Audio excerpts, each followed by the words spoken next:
Welcome back everyone to Lake Biosyn, our brand new sandbox build here with the brand new DLC of Jurassic World Evolution 2. Today we're going to build a grand aviary and a little island for our Giganotosaurus, so let's get into it.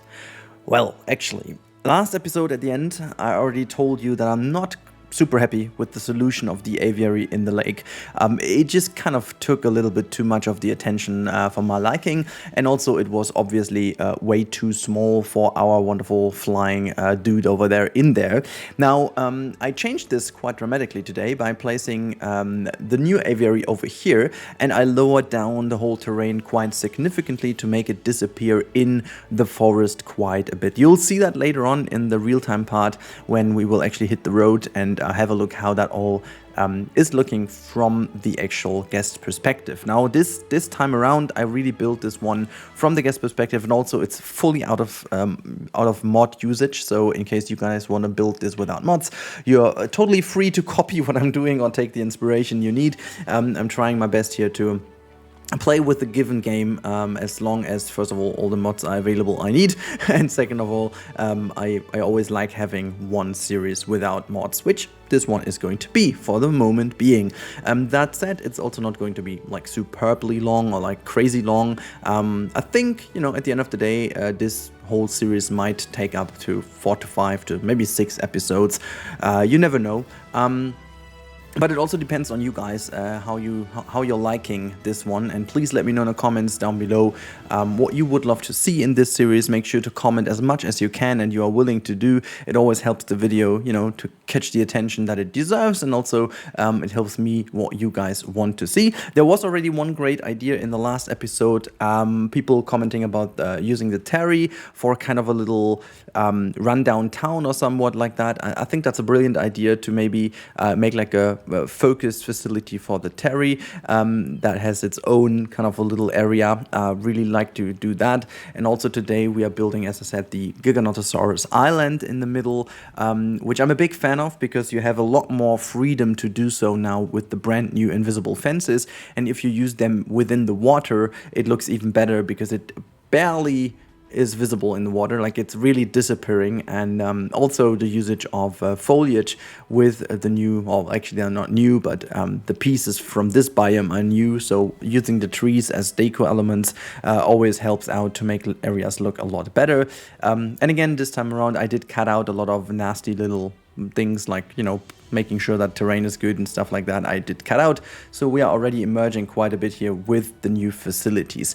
That said, let's quickly talk about the facilities. I'm not sure if there's like a technical restriction Frontier had doing this, but oh boy, I wish they would have given us the option to get some, some styles for the facilities from Biosyn, because it really, as much as I would love to build this entire area really in a Biosyn kind of look, I'm lacking the pieces for that. We still do only have the signs from mostly Jurassic World. There are a couple of iconic Jurassic Park signs, such as the dock sign and stuff like that. Mr. Nedry will exactly know what I mean. But other than that, there is really not that much in here, other than the new buildings and a couple of fountains for the Biosyn architectural style. So I really would have loved to have some more options within the facility menu to really make those things look like Biosyn, you know? Even though maybe if you can't really use the branded things because of maybe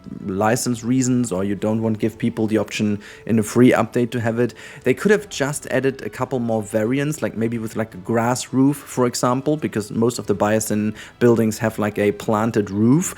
So that would already be nice to tie that in. So I'm a little bit sad and disappointed that we don't have the option in the facilities, because that would have helped tremendously with tying that into the immersion of being in a Biosyn inspired area. But who am I to judge? You know, that's just my very personal opinion on that. So I really tried my best to make the color scheme and the building piece scheme as much as possible fitting to the Biosyn overall fit. Try to color the roof in a green color, as you can see over here. So I'm going to do that with all the buildings. But yeah, as I said, it's just kind of a little bit of annoying that you can't just have that 1 or 2 options added to it. Again, not sure if that's a technical restriction or whatnot, but that would have been nice to really get that little bit of extra. On the other hand, though, I really like the new buildings from the Biosyn DLC a lot. They are brilliant. And also, the new changes to the sandbox make it feel so much more free. I really don't miss the mods that much more like last time, simply because we got the new freedom of placing down as many buildings from all given buildings as we want. So we don't have the restriction of staff rooms and arrival points and operation buildings and stuff as we had in the past.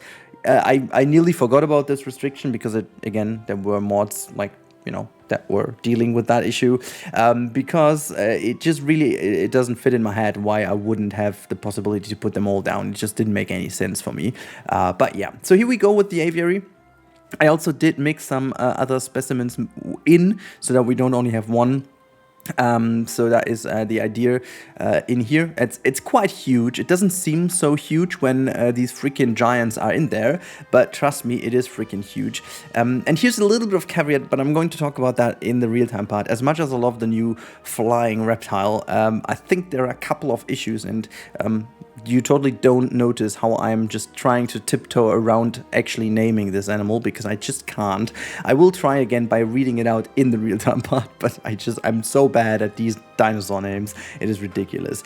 I really gotta have to make like a course of learning this. And also, you guys can still keep giving me the instructions in the comments down below how the pronunciation works. I have learned the most thanks to you guys, because you put that down in a way that I could understand this. So thanks a lot. And also, for those of you who don't know why I have so many issues with that, it's first of all because these are not necessarily like English or German or whatever words. These are like scientific words, and I think it's kind of an interpretation how they're pronounced in a way, because they don't really exist. It's like you don't have a pattern of how it should be. It's kind of a name you make up in a way, even though that some older dinosaur names make sense because they basically describe what it has been, but other names are just made up from names who found these fossils and then just combined this with a specimen or whatever. It's kind of difficult. It's basically you have to learn the name by heart as like a vocabulary, and that's why I still have these issues. And most of all because I'm German, and I used to fall in love with the Jurassic franchise in German. So obviously that's why I have the German names of most animals actually saved in my memory. That said, so most of the animals that we got now with the Dominion DLC and so on have never been present in my time where I have watched the German ones. So, that's basically most of the reason why. But just like a little explanation. You can see I'm just moving strongly forward, making this island look good, and the new brush, and so it just really makes this so accessible. I really love how quickly you can put together nice looking little paddocks and habitats and whatnot. It just really, especially the ground brushes with like all the fern and all the bracken over here, and that is just ridiculously good. They really added so much. I really was missing a very broad ground coverage from these brushes. We only had them together with the forest brush, but now we finally get them as one brush in this specific biome over here. So I'm really hoping to having some of the other ones in other biomes in the future too, because it really helps a lot by having a nice ground coverage of foliage, bushes, and it just makes the whole thing look so much more realistic and overgrown. Really am a big fan of that. But you can see I'm carefully putting some things together here. I had a little challenge here with the island, and again, something I will need your opinion on. I just kind of made this habitat larger to the backside so that the Giga can roam around quite a bit. Now, my issue with that is right now that it just it still feels good that they have more space, but I'm not sure if it really needs that. I mean, we're building kind of a theme park inspired thing over here, so I'm not entirely sure if it makes sense to really continue with this, or if we kind of make like an implied tunnel that goes over to the other side and then just have like a fake second habitat, in which they could be guided. Because truth to be told, it would be nicer to have the Giga always being on that island, but with having so much more space in the back, like from a realism perspective, it just it doesn't work. Anyways, let's move over into the real-time part.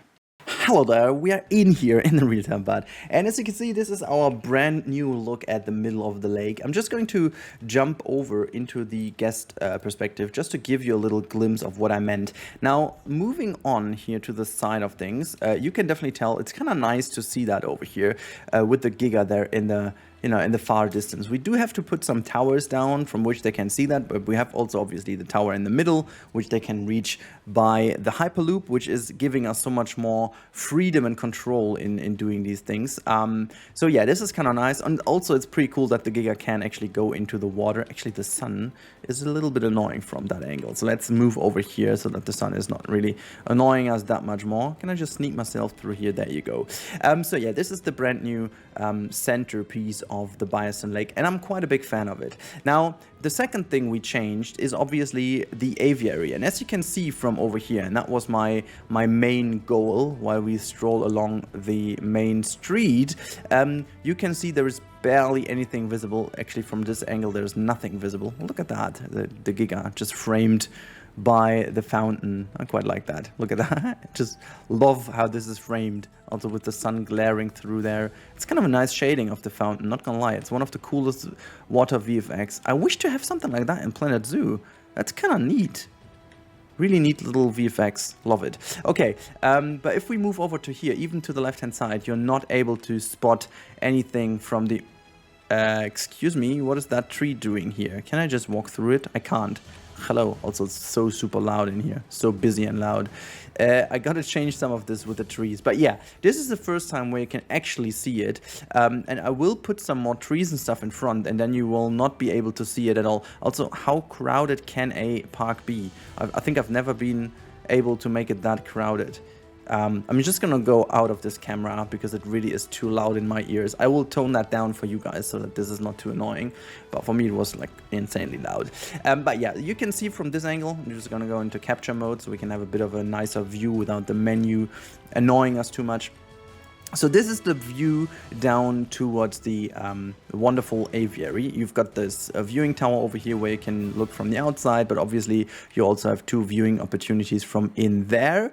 We're going to fly in there in a second as well. We've got like one of these buildings here to just frame the Biosyn kind of, you know, Biosyn theming, I would almost say. And then we have like the same over here. And as you can see, I tried my best with all the bushes and stuff to really tie that in. I think it looks fairly decent that way. But in order to get the people in here and in order to get the people, you know, be happy, we need to do certain things so that I can see the dinosaurs. So in fact, I'm going to show you live what I mean by that. So bear with me. We'll be back after the cut. Alright, and back we are. So I made a little change to the layout over here, and you can see now what is happening. So I put a tower over here, which legit has only the 2 gigas in the viewing area. Now, granted that this obviously is a very popular dinosaur and many people want to see it, but in order to have the guest flow a little bit, you know, better, I needed to manage that there is also like a viewing opportunity over here, because the same goes for this side. Now, as this is not as popular anymore, people are not going to go here. So what we got to do is we have to even out the popularity of both sides of the lake in a way that people want to go to each part. And obviously, as always, as soon as you've got a new viewing opportunity, people will go there, and the better the amenity coverage, of course, that's gonna pay into that as well. So I'm gonna really look a lot more into this time around. I really want to make sure that we want to have as many guests as possible. So we have 25 by 26 dinosaurs visible, so only one is maybe missing out on, and we've got a guest potential of 3.167,000, but at this point we don't have a good restroom coverage and we don't have an accommodation coverage or rating. So that is something I'm going to look into in the next episode quickly, just to make sure that everything is good. I mean, we don't have any restrooms connected to here because I first of all wanted to see where I'm going to put things anyhow. Now let's first of all go into the building, and as promised, I'm going to try pronouncing the Quetzalcoatlus. I want to pronounce that thing correctly, but I just can't. Quetzal or Quetzalcoatlus.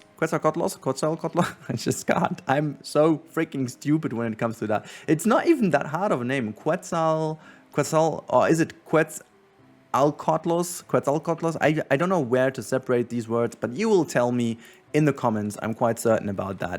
But yeah, the one caveat I wanted to speak about is, and this is already a fairly huge aviary, as you can see. It is ridiculously, let me just quickly pause the game, because I find this a very brilliant shot over here. My god, I thought this, with the fishy over here, that's also like a giant fish, isn't it? Like, this must be one of the biggest fish you can find in Jurassic World Evolution 2, because, oh boy, this is a big dinosaur, so that must be a very big fish.